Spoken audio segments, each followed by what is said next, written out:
Hi everyone, welcome to the channel. So today I'm out on the Ring Kiln side trail. So this is a side trail of the Bruce Trail, and it's a bit of a hike to get in here off the main Bruce Trail. So I'm going to head down there now and take a look at the old lime kiln that was there. So today I'm using a GoPro 10 with the Rode wireless Go 2 microphones, and I've also got my Nikon Z6 II. It's on a DJI Ronin gimbal. So that's what we got going here today. So apparently the kiln is about 600 meters in from the main trail here. Everything is wet and slippery. We had a rain last night, a really good rain actually, torrential rain. So things are a bit slippery. So I'm taking my time. I don't want to slip and twist an ankle out here, considering I'm alone. So lime kilns are traditionally built wherever the donor material is. In this case we're looking for limestone.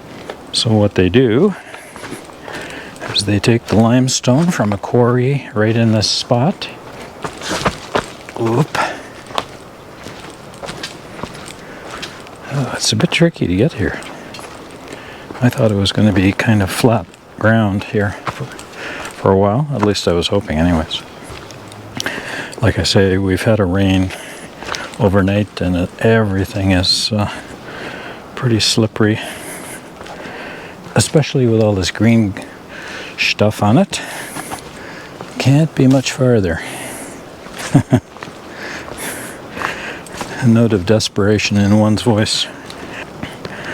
So in my experience, lime kilns have typically been positioned kind of on the side of hills. That way they can get the raw materials, the limestone, and feed it in the top of the kiln, and then the product would be raked out or pulled out at the bottom. Everything is kind of assisted by gravity. You know, like you load it in the top part from some material that's kind of falling down the hill from above, and then the final product can be pushed downhill from the bottom. Okay. And it looks like we are here.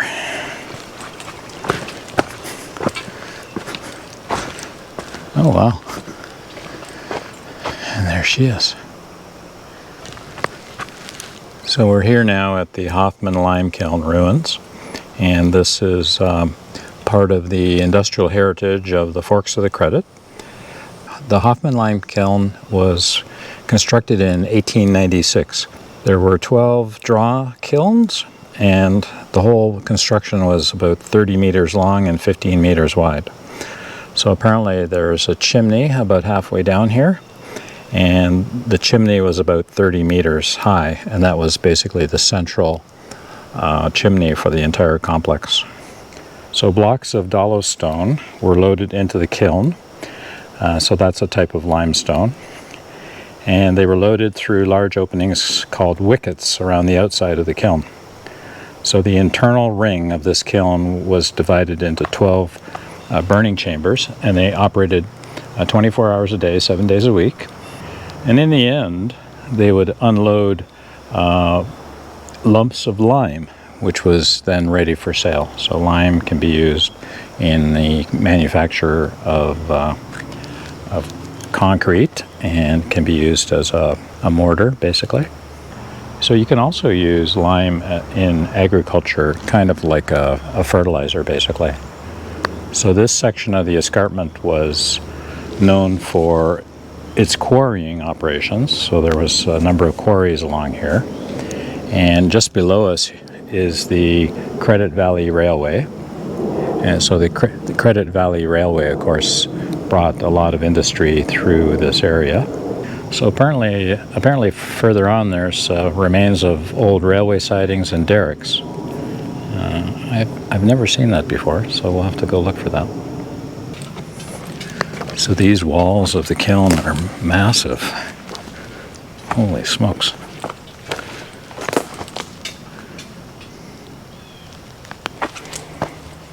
Wowee. This is massive, massive. So this would have been one of the wickets where the limestone would have been put in.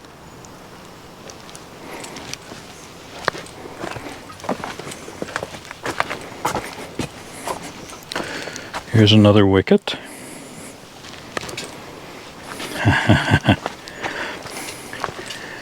And you can see again how they actually lifted these blocks into place.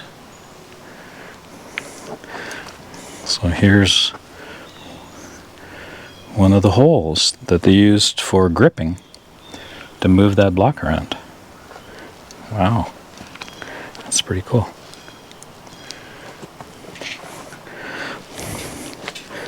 So this is the main chimney. Apparently at one time this was 80 meters tall, if you can imagine. So there must have been some connection here between this opening and the lime kilns over on this side here.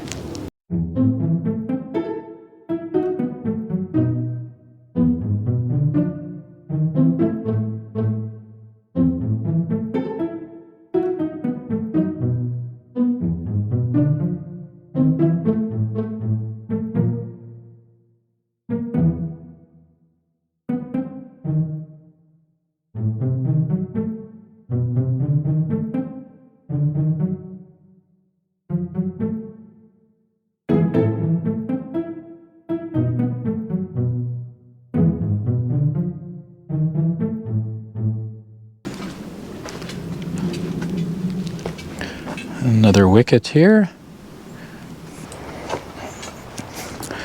Oh, it looks pretty unstable. So I guess you can go around the other side here.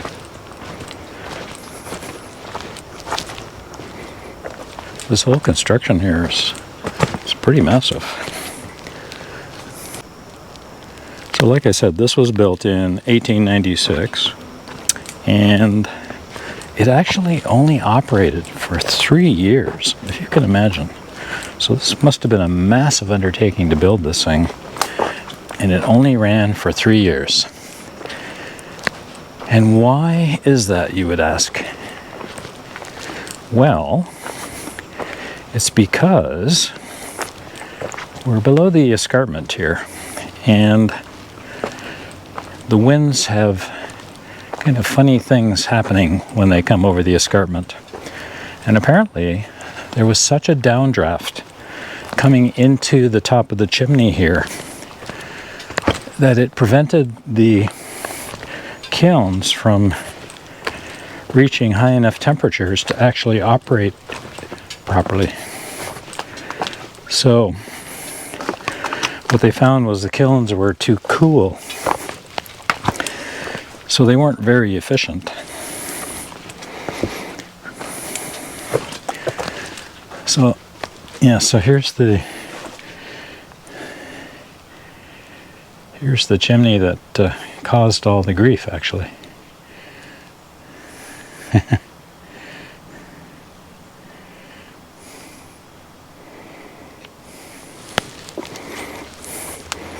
So yeah, you know, like early days, 1896 to 1899, the company really didn't realize that this downdraft was going to be a problem.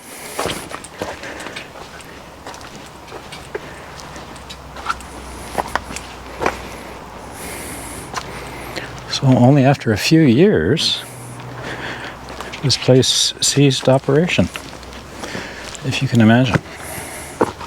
What a waste, eh? Yeah, like most of these operations would typically go on for 10 or 20 or 30 years, but not this one.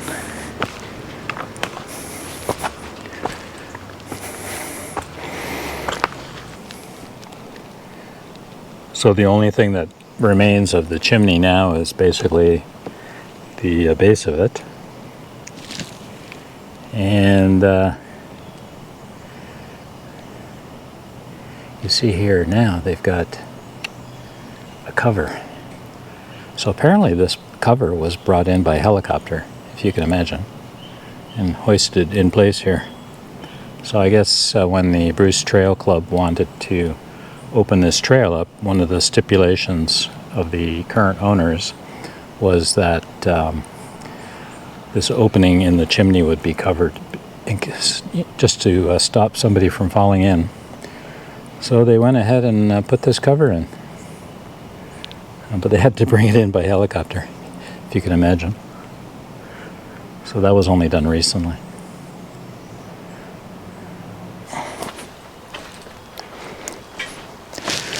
So you can just tell that down the center of the kiln there was like a hump. It's like a tunnel, and all of the kilns interconnected into that tunnel.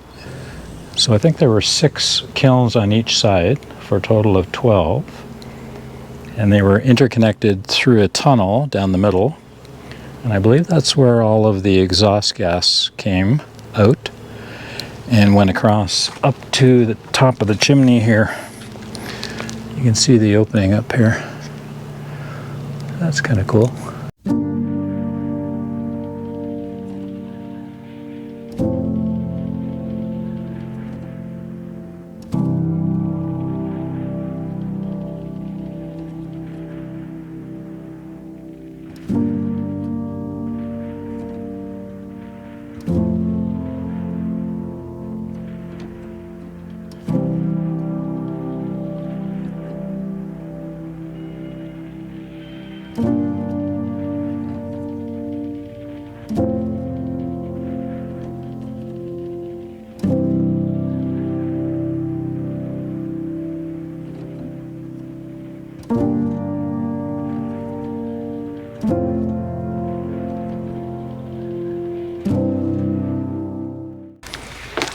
I see there's some old fire brick over here.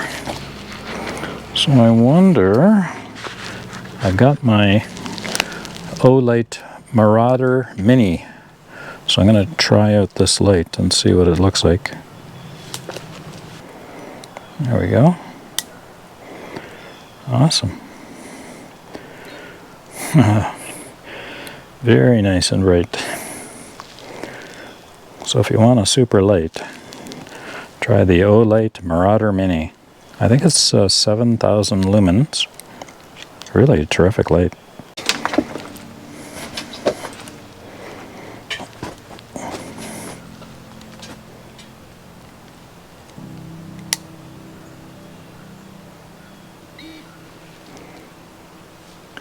Very nice.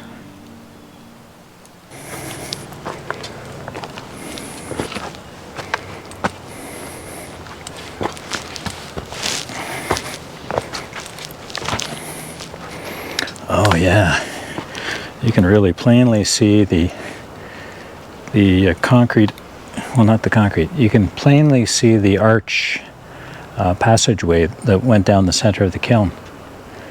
That's very cool.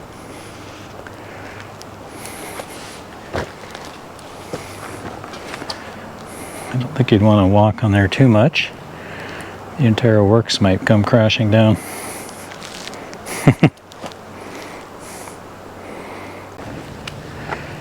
Well, I hope you enjoyed this visit to the Hoffman Lime Kilns.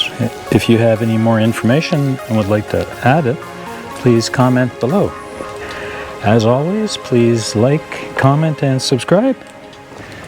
Thanks for watching.